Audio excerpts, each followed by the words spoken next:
1400 oo qoys oo la daaladhacaya xaaladda biilaaneed ee ka dhalatay abaarta sii daba dheeraatay ayaa degmada Baran ee gobolka Sanaag loogu sameeyay deeq biyo dhaamina. Mas'uuliyiin ka tirsan Puntland sida wasiirada wasaaradaha waxbarashada, tamarta iyo biyaha, xanaanada xoolaha iyo wasiir ku-xigeenka deegaanka iyo maareeyaha guud ee wakaaladda biyaha ayaa ka qayb galay wareejinta deeqdan biyo dhaaminta. qaar ka mid ah mas'uuliyiinta ayaa ka hadlay madasha wareejinta biyo dhaanka. waxaan maanta daafureynaa biyaha gobolka Sanaag oo ah 1400 oo qoys inaanu gaarsiino biyo.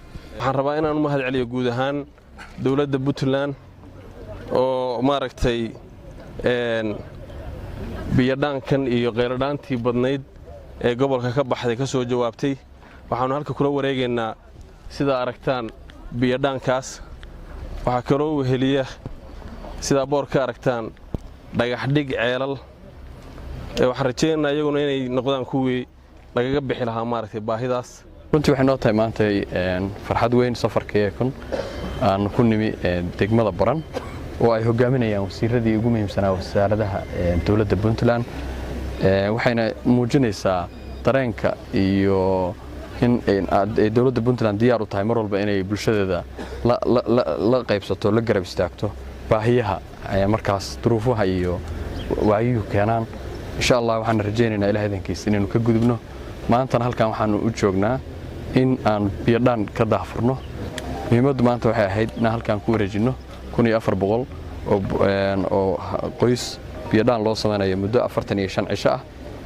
aan ku wareejino gudoomiyaha gobolka si degmooyinka ugu sii wasaco. insha Allah gudoomiye waxa si dhow idin la shaqeynaya siduwaha gobolka wixii farsamo ah oo dhan. insha Allah waxa weeye intaan iyo in ka badan wax ka jawaabayna baahida waxaan ka qabanaynaa. runtii farxad bay noo tahay wanaag inaan saaka halkan magaalada Baran aan ku daahfurayno jawaabtii ka timi dawladda Puntland oo madaxweynuhu ugu horeeyo sida uu maareeyaha wakaaladda biyaha uu sheegay 1400 oo qoys oo biyo la gaarsiinayo oo dhiig joojin hore ah.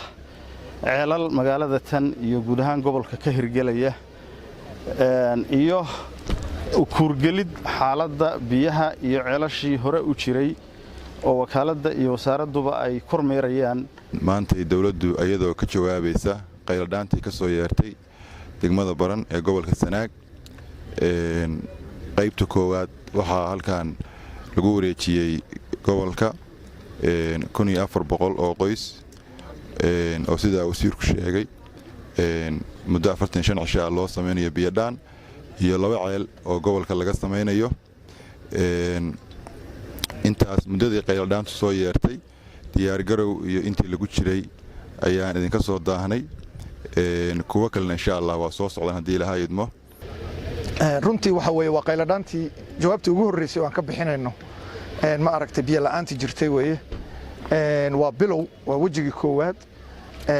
hawshu inta aan hadda wadno waa ma aragtay gurmad degdeg ma ogiye ma aha baahidii jirtay oo aan ka wada jawaabayno.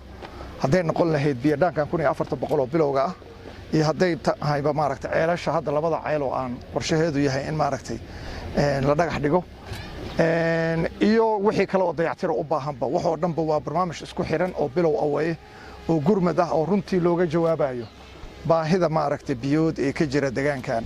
Cabdirasaaq Cabdalla, warbaahinta qaranka Soomaaliyeed, Boosaaso.